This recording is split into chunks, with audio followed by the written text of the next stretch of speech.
A finales de la pasada semana, el gobierno colombiano y las FARC firmaron un nuevo acuerdo, un nuevo, porque ya ha habido otras intentonas, como todo el mundo sabe, un nuevo acuerdo de paz con la esperanza de salvar las negociaciones después de que el mes pasado los votantes rechazaran en plebiscito el primer documento resultante de aquellas conversaciones en busca del fin de este conflicto. La actualidad de Colombia ocupa desde hace meses las primeras páginas de los periódicos de todo el mundo, pero en demasiadas ocasiones nos aproximamos a la realidad de una guerra que ha durado décadas de forma apenas superficial. Hoy queremos acercarnos a esa realidad a través de los ojos de un fotógrafo colombiano que ha llegado hasta las profundidades de la selva de su país para conocer de primera mano la realidad de la guerrilla. Vamos a saludar ya a Federico Ríos. Hola Federico, compañero, ¿cómo estás? Buenos días, Juan Luis, Sara y Curra. Muy bien, aquí 7 de la mañana en Colombia. Bueno, pues más o menos como aquí, más o menos. Federico, has visitado los rincones más remotos, ¿no?, de un país armado únicamente con tu cámara de fotos, de hacer fotos. Y tu trabajo ha terminado por convertirse, pues prácticamente podríamos decir, en un referente, ¿no?, para interpretar ese conflicto en toda su complejidad, incluso más allá de los estereotipos, ¿no? ¿Qué esperanza tienes tú de que este nuevo acuerdo que han firmado Timochenko y el presidente Santos llegue a ser efectivo, llegue a ser una realidad? Bueno, pues la esperanza que tengo yo es, me imagino que la misma esperanza que tiene una gran cantidad de colombianos, y es que las FARC puedan hacer política sin armas y desde allí tener una dinámica diferente de lo que ha sucedido durante los últimos 50 años en el país. Es que tú no crees que el conflicto ya se ha diluido y hay mucha gente, por lo menos internacionalmente, me imagino que en Colombia es diferente porque sois quienes habéis vivido y habéis sufrido, cada uno lo mirará de una manera, el conflicto con las FARC. Pero ¿tú no crees que se ha diluido ya un poco, por lo menos, lo que dio origen a esta guerrilla?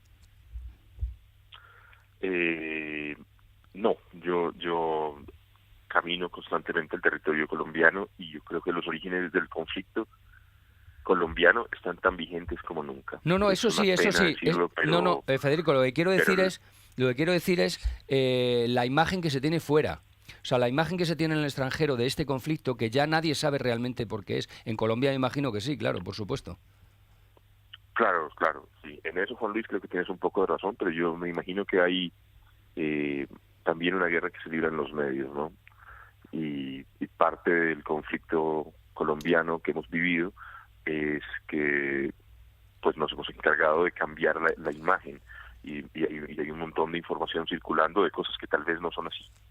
Entonces, en Colombia el campo está completamente abandonado, el Estado no responde por sus campesinos, por los indígenas, por las minorías étnicas, y de esta manera dentro tenemos el mismo problema que teníamos hace 55 años. Lo que necesitamos es parar la guerra para poder dedicarnos como país a resolver el inconveniente, a Claro. reconectar el campo, reconectar los campesinos, a organizar una reforma agraria que en Colombia nunca se hizo y que es necesaria. Bueno, esto que nos comentas, Federico, a mí me deja un poco triste porque significa que todo este tiempo de lucha, de muertes, de violencia, no ha servido para nada. Mal haría yo en juzgar si todo este tiempo de lucha y de violencia y de muerte se ha servido para algo o para nada. Por lo menos veo ahora con esperanza que se firma un acuerdo entre el gobierno y la guerrilla de las FARC, y que esa firma le da la posibilidad a la guerrilla de las FARC de hacer política sin armas, y esa política está orientada a resolver la situación de los campesinos colombianos a los que el Estado les ha dado la espalda durante años. Tú tienes en Instagram tus fotos colgadas con el perfil Historias Sencillas. Toda la gente que quiera conocer tu trabajo puede hacerlo a través de esta red social. ¿Cómo llegaste tú a ganarte la confianza de la guerrilla para poder trabajar con ellos, entre ellos y retratarles? Lo primero es que empecé a andar el país, a hacer mucha fotografía en el territorio, a salir de las ciudades grandes y a ir a los rincones más alejados. Después también empecé como a hacer un trabajo no solamente con la guerrilla de las FARC, sino un trabajo que desde diferentes perspectivas, es un trabajo de derechos humanos, es un trabajo serio, honesto, comprometido, y también creo que cuando traté de hacer el contacto con la guerrilla de las FARC para poder trabajar en su territorio, vieron eso. Y desde allí se planteó una relación en la que ellos respetan mi trabajo y yo tengo pues unas libertades para trabajar allí sin condicionantes externos. Y Pero el gobierno, por el otro otro, perdona, y por el otro lado, ¿cómo se ve tu trabajo? Por el lado oficialista, por decirlo de alguna manera, por el lado del gobierno. Pues del lado del gobierno nunca he tenido inconvenientes, incluso pues tuve una anécdota muy particular, y es que estuve 15 días en un campamento de la guerrilla de las FARC haciendo trabajo para Stern de Alemania. Salgo de allí, paso a mi casa un par de días a lavar la ropa, a cambiarme, y después estoy en el Palacio del Presidente fotografiándolo para Paris Match. Qué Está bueno. mal. Federico, Sí, te me quería imagino preguntar si antes de estar con la guerrilla, con los guerrilleros de la FARC, ¿tú tenías alguna idea preconcebida sobre ellos y si esa idea preconcebida se vino abajo? Pues yo creo que de alguna manera la mayoría de los colombianos que vivimos en las ciudades tenemos un bombardeo de información que nos llega desde los medios de comunicación nacionales, que es muy sesgada. Entonces uno empieza a hacerse una idea de que la guerrilla es unos señores con armas disparando todo el día y casi que en modo piloto automático, que es un asunto robótico, ¿no? Entonces siempre está esta idea de mi madre, y me imagino que de todas las madres de los colombianos, de que si te encuentras con la guerrilla tienes solamente dos destinos: te van a secuestrar o te asesinan. Uh-huh. Y después te das cuenta que la guerrilla es un grupo armado que convive con las comunidades, que ayuda a las comunidades, que hace un montón de labores diferentes, desde poner profesores en las escuelas hasta hacer asistencia médica y odontológica para comunidades que están completamente desprovistas de ese tipo de asistencia. Entonces sí se va llevando uno un montón de sorpresas muy fuertes haciendo este trabajo en terreno con ellos, y más de que mis ideas o preconceptos fueran destruidos, es como me fui asombrando y me fui enterando de un país que yo desconocía. Pero sí que es verdad, y eso no se puede negar, que todo eso lo consiguen a base, en muchas ocasiones, de conseguir fondos con secuestros y con cosas que no, o sea, y con procedimientos que no, digamos, que son especialmente ortodoxos, ¿no? ¿Tú has conseguido hablar con alguna persona que haya estado secuestrada por las FARC? Sí, he hablado con varias personas que han estado secuestradas por las FARC, pero Alan Jara, Ingrid Betancourt,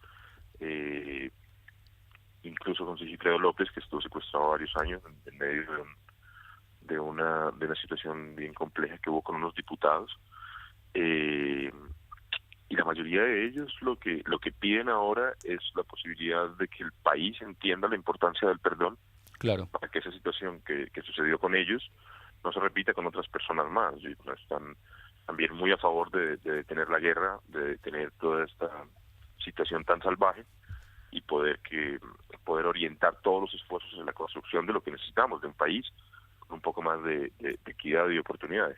Decía Juan Luis que en Historias Sencillas, en tu cuenta de Instagram, tienes estas fotografías, buena parte de tu trabajo. A mí me ha llamado la atención unas fotografías en las que se ven unas excavadoras trabajando en la selva y también unas mulas cargadas con latas de bombonas de combustible atravesando un río, que iban hasta arriba de agua. ¿Qué está pasando? ¿Esas imágenes de qué hablan? Mira, mi cuenta de Instagram, Historias Sencillas, lo que hace es como convertirse en un diario de viajes. Lo que pasa en esas imágenes, tú estás viendo de las bombonas de gasolina, de las mulas cargando combustible, de las retroexcavadoras, es que Colombia es un país tan fragmentado, tan fracturado, que para cualquier persona que revise un mapa de Colombia en Google Maps o en Internet, en cualquier programa de navegación satelital, va a encontrar distancias muy cortas entre un punto y otro, pero la geografía nacional por las montañas es muy fragmentada y no tenemos vías que nos permitan recorrer el territorio nacional con facilidad. Uh-huh. Entonces hay un montón de retroexcavadoras ilegales trabajando en terrenos en los que las retroexcavadoras están destruyendo el bosque nativo, tumbándolo, solamente rompiendo la capa vegetal y extrayendo, haciendo minería de oro. ¿Sí? Pero que las imágenes son que necesita tremendas. ¿Disculpa? Que las imágenes son tremendas, decía, perdona. Sí, no, es que la situación es fuertísima, pero llegar hasta esos territorios es muy complicado. Entonces a una retroexcavadora le toma 10 días, pero para un minero, para un digamos inversionista minero que va a hacer explotación de oro, 10 días de trayecto dentro de la selva con una retroexcavadora abriendo camino es algo rentable, y no lo es para el periodismo y no lo es para el Estado. Entonces es una situación que desde hace muchísimos años viene saliéndose de control en Colombia. No lo Tenemos reflejan. unas problemáticas gravísimas de contaminación por mercurio en los ríos, porque el mercurio es el mineral que usan para explorar el oro, sí. para el oro, Hay sí, para el proceso de oro. Sí, hay problemas de comunicación. O sea, todo esto que nos estás contando, esta fragmentación, significa que hay problemas de comunicación reales en el país y que todo esto no trasciende, entonces. Más que, por ejemplo, a través de Claro. Instagram. Tenemos tantos problemas ahora en Colombia que hay un montón de situaciones que se quedan, digamos, la gente trata de resolverlo urgente y entonces pasan otras cosas al segundo plano, ¿no? El tema de la minería es un Claro. tema dramático, el tema de la violencia en Colombia es un tema salvaje. Sí. El tema de la guerrilla, que ahora se habla tanto de la guerrilla, es un asunto importantísimo y urgente de resolver, pero también tenemos que echarle mano al tema histórico de la guerra y ver que la guerrilla no ha sido solamente el único de los actores del conflicto colombiano que ha sido durante un montón de años. Entonces tenemos tantas situaciones, la ambiental, la social, la memoria histórica. Bueno, tenemos que empezar a resolver todos estos asuntos, pero de verdad que tenemos un costalado, un gran bolso de situaciones, y no es fácil entender el país, un país tan pequeño, pero con unas situaciones complejas. Federico, ya para acabar, me gustaría que nos contaras simplemente, ¿alguna vez has temido por tu vida en este trabajo tuyo o no? Un montón de veces, pero me parece que el periodista no es como un héroe, así como de cuento de hadas o algo así, pero la vida de un periodista en terreno está siempre en constante peligro. No Bueno. solo la mía, sino la de algunos compañeros con los que he trabajado. Y no solamente estando en campamentos de las FARC, de los momentos en los que más temor he sentido es, por ejemplo, volando con la Fuerza Aérea dentro de Colombia haciendo rescates de soldados. De repente el helicóptero ha sufrido varios ataques, entonces uno no sabe si el helicóptero se va a ir a tierra y te vas a tierra dentro de un aparato de esos. Qué horror. Pues, Bueno, ya está. Federico, muchísimas gracias por habernos mostrado tu trabajo, por tu trabajo en general, por habernos hecho comprender un poquito más este conflicto tan tremendo que esperemos que ya vea su fin. Y bueno, pues nada más. Yo ya voy a Muchísimas seguirle por gracias. Instagram. Ya te seguimos, ya tienes fans en Instagram. Muchísimas gracias, Federico. Un abrazo. A ustedes, Gracias. a ustedes, un abrazo y Hasta gracias. luego.